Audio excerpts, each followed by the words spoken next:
It's been a minute since I've looked at anything history related, and yes, if you haven't noticed, you should notice now the fact that yes, I'm still going to be continuing the TV shows because well, I like them, and well, both of them are based.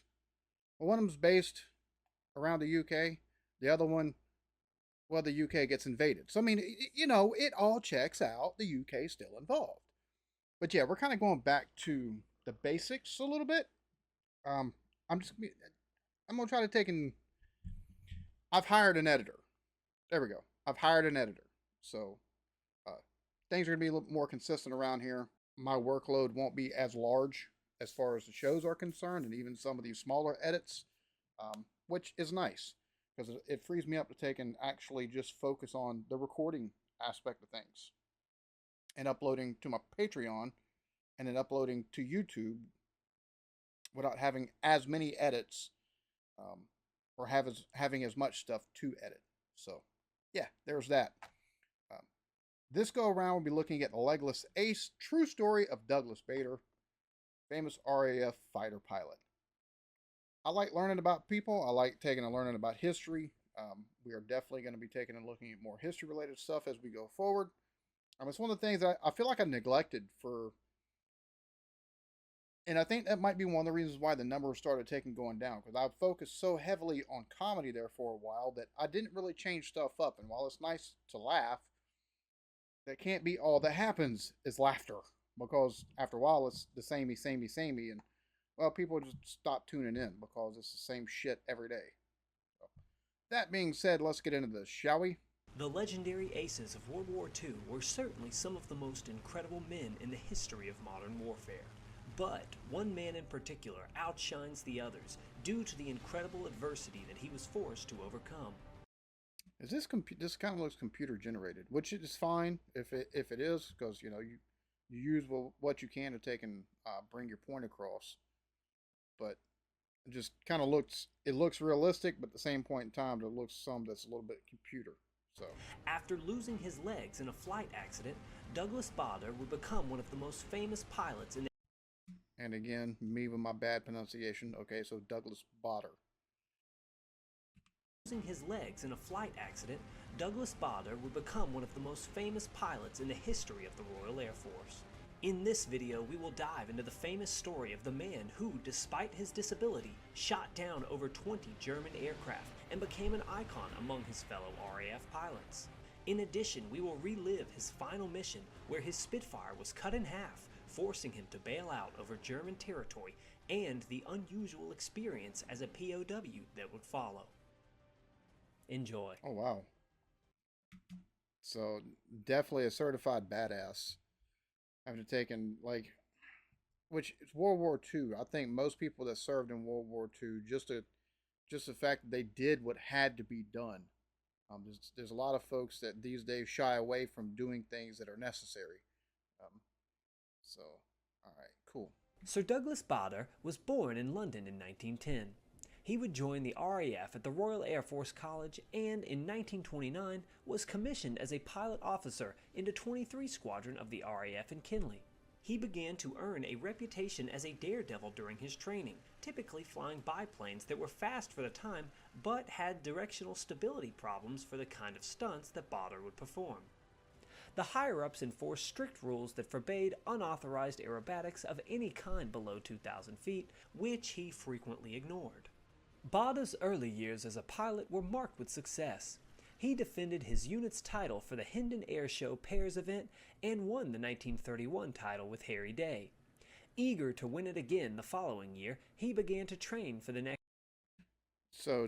So this is off the hills. No. Okay. So this is leading up into World War II. World War One was 1914, 1918. Okay. Okay. Well, show, but tragedy would soon strike. On December 14th of 1931, he attempted a low-flying move, allegedly on a dare.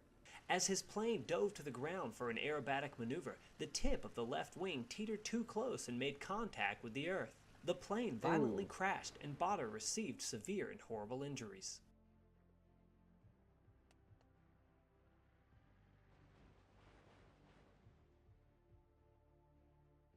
He was rushed to the Royal Berkshire Hospital, where both of his legs were amputated.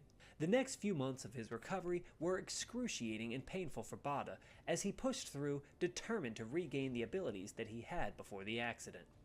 He was fitted with prosthetic legs, and after being transferred to a new hospital, he continued to work hard at his recovery, eventually being able to drive a modified car, play golf, and even dance. Months later, after Gonna crash his plane, get prosthetics. It's like, all right, cool. Now what kind of? Now let's what it? You just if that's a picture of him, like you never realized there he doesn't have legs. He's sitting there on a golf course swing like, and it looks like he's got two regular legs, and just the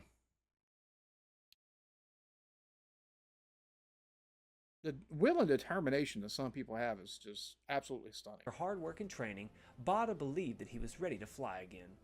After proving his fitness for the air, he hoped to be allowed back to the RAF as a service pilot. But to his dismay, he was rejected due to his physical disability. When tensions in Europe began to rise in the late 1930s, the need for fighter pilots was becoming more and more clear. After a personal endorsement from Air Vice Marshal Holohan, Bada was eventually invited to report for flying tests on October 14th of 1939. His grit and willpower pushed him to succeed, so that in November, nearly 8 years after his accident, he flew solo again and even turned the biplane upside down at only 600 feet in the air. He continued on through his courses, advancing to the final stage before he'd be permitted to fly Spitfires and Hurricanes. The following January, Bada was posted to No. 19 Squadron at RAF Duxford near Cambridge. Although he was a bit older than the other pilots in his unit, he experienced a stunning amount of success that was actually credited to his legs being amputated. When pilots experienced the high G-forces of aerial combat, the blood was believed to drain away from the brain and other parts of the body, usually causing them to pass out. Since he did not have legs, it was thought that he was able to remain conscious longer and thus have an edge over his able-bodied opponents.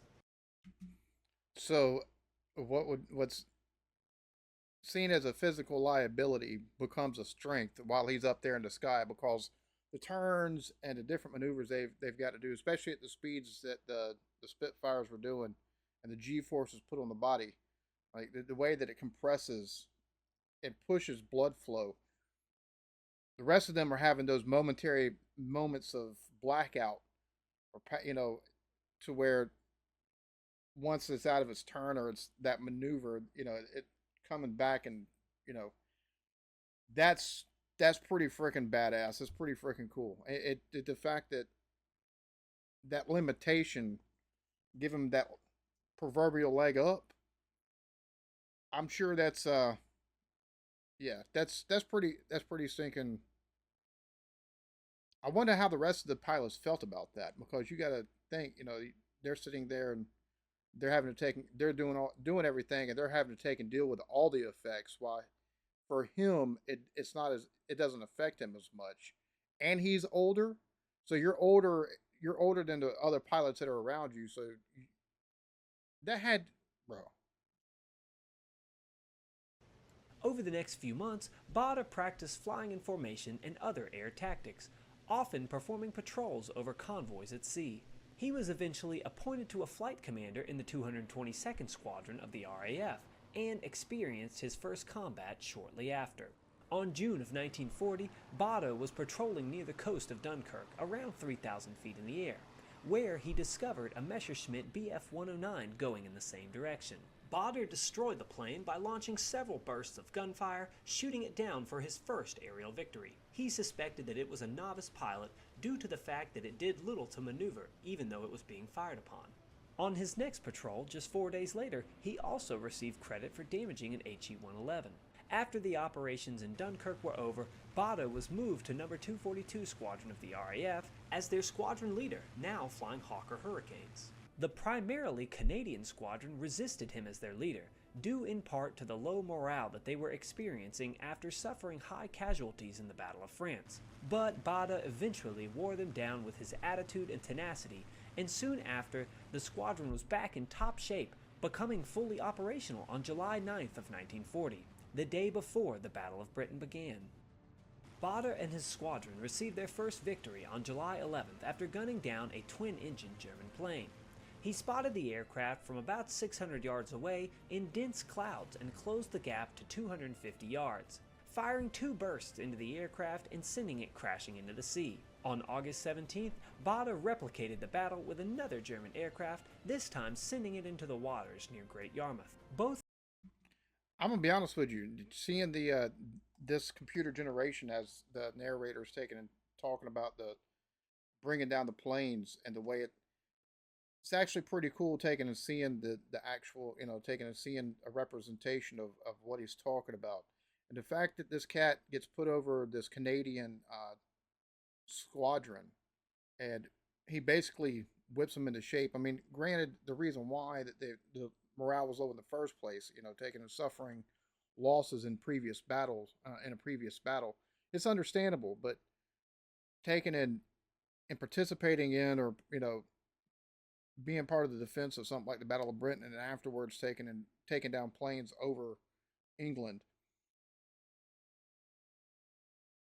like there's nothing comparable that you can take and look at in modern times, because it was World War, number one, but number two, like, you don't really hear of dogfights like that anymore, even in combat situations. At least I haven't.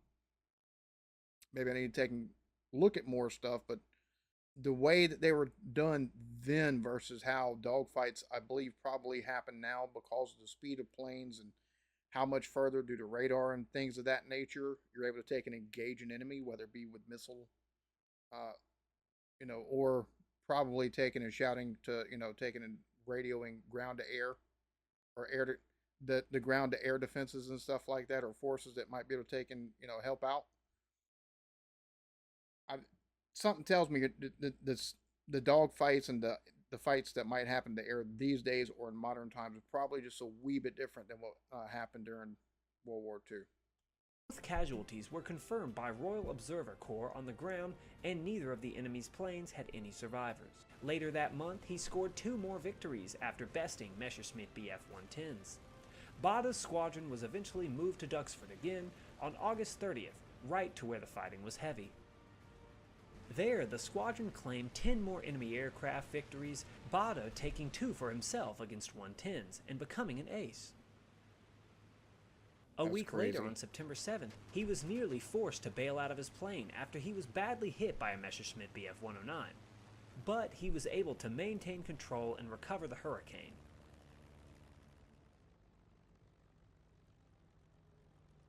Over the next few weeks, he and his team claimed multiple victories, and he was even awarded the Distinguished Service Order for his combat leadership. Throughout the Battle of Britain, Bader earned around 11 victories in his Hawker Hurricane. He was awarded the Distinguished Flying Cross for his services, and his squadron claimed 62 victories in total. I mean, a dapper-looking fellow, isn't he? Like, and whatever you think of, like, a pilot, you don't really think of like some hook-nosed fella. It's always this movie star-looking dude that are the fighter pilots. Like, I don't know how many of y'all have actually met pilots within the military, but most of them, they look like they were the star quarterback, and they could be on the cover of GQ. It's like, it's unfair. Total. He was promoted to acting wing commander and wing leader on March 18th of 1941. Over the course of summer of that year, Bader flew 62 fighter sweeps over German-occupied France. On August 9th, Bader flew a Spitfire Mark V on an offensive patrol over the French coast, alone as his trusted wingman Alan Smith was sick with a head cold. During the course of this mission, he was separated from the fighter group that he was with. He was deciding whether or not to return to base when he spotted 3 pairs of German Bf-109s a few miles ahead of him. Never one to turn away from action, he dropped in on the group, letting loose a burst of deadly gunfire on the aircraft. He took down one of the German 109s on his initial dive for what would actually be his final aerial victory. He turned and was considering if he should attack another when he saw 2 of them turning towards him on his left. He was outnumbered and it was time to go home. He started to bank away from them when suddenly his fuselage, tail, and fin seemed to Ooh, vanish that's in an not instant. good. Most historians believe that he collided with a German aircraft. His plane began falling at a rapid rate, later estimated to be around 400 miles an hour, in a slow death spiral. He opened the cockpit's canopy and released the harness pin but could not break free. His right prosthetic leg was trapped inside. In a last-ditch effort, he pulled the tab on his parachute and was launched into the air, causing his right leg's straps to be snapped from the force. He was promptly captured by German forces, who treated the RAF pilot with a shocking amount of respect. After arriving at a hospital, Bada was invited to visit an airfield by Adolf Galland. So you're captured by the enemy and then shown respect during a time of war, like even being taken to an officer, like that says something. That really does. Prominent German air ace who had also been involved in the Battle of Britain. Still missing one leg, he was treated with great respect by Galland and was even allowed to sit in the cockpit of his personal 109. Bada cheekily asked him if there was any chance of him taking the plane for a spin, but unsurprisingly, Galland politely refused his request. He formed a friendly relationship with Adolf Galland, who notified the British forces about Bada's leg. He would also ensure a safe passage to drop a new prosthetic leg by parachute over a nearby base in France. The two would not cross paths again until later in 1945, when Galland, Gunther Rahl, and Hans Rudel were taken to RAF Tangmere as POWs. According to one of the pilots there, Bada ensured that Rudel, a fellow amputee, was given an artificial leg. Despite their kindness, Bada was not one to accept being a prisoner. Throughout the rest of his time as a prisoner, he tried to escape so many times that the Germans threatened to take away his legs. After several more Bro, the resolve and the gumption and the bravery and the courage to be like, you know what, he's got prosthetic legs and he's like, I'm still going to try to walk out of here. That is absolutely that's badass, man. To have that kind of mindset, be like, yeah, piss on this, I'm out of here. To the point they're like, hey, stop, we're gonna take your legs. Like, it's not gonna, we'll take your legs. We'll basically we'll ground you. That's kudos. Like that's badass as hell. escape attempts, on August 18th of 1942, he was placed in Colditz Castle, a location that was believed to be escape-proof.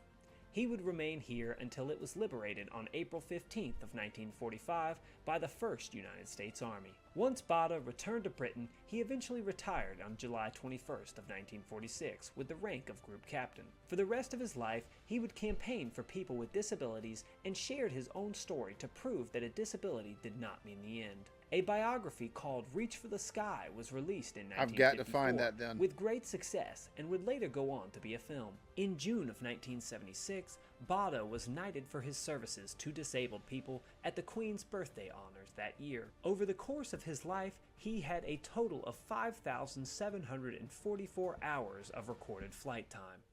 Douglas Bada's legacy as a pilot is only outshined by the work and advocacy he did for disabled people everywhere, which is still honored to this day. That was badass. That dude. Not only he sounds like he was just a cream of the crop type person, like character wise. The fact that he was told, not to take and do, low altitude tricks and stuff like that, and ultimately doing one on a dare cost him his legs. Like the fact he didn't let none of that hold him back. And getting captured by the Germans a lot of times in World War II, that wasn't the way, because it seems like they give him a great deal of respect. And they give him probably, the fact that they allowed him to take and the guy allowed him to sit in his own personal, his fighter plane, which speaks volumes. And the fact that not only that, they kind of, struck up a friendship and a kinship amongst themselves, regardless of being enemies. I mean, number one, that also shows you just kind of the fallacy of war in and of itself.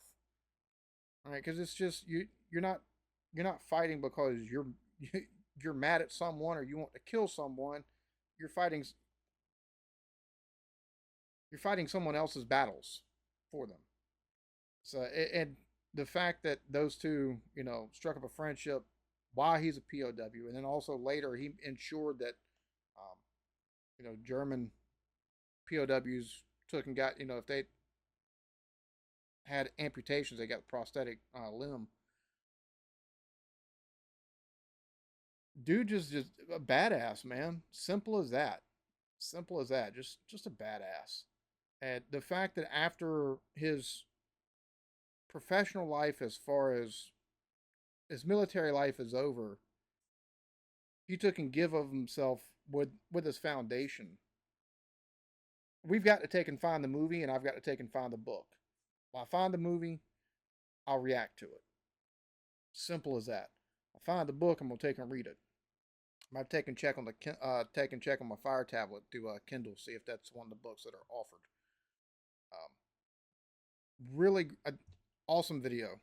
I love learning about people, especially military personnel, um, and an RAF pilot during World War II. Dude was just grit and gumption. Love it. Absolutely love it. Hope y'all enjoyed this. Y'all be good to each other. Love yourselves. Peace.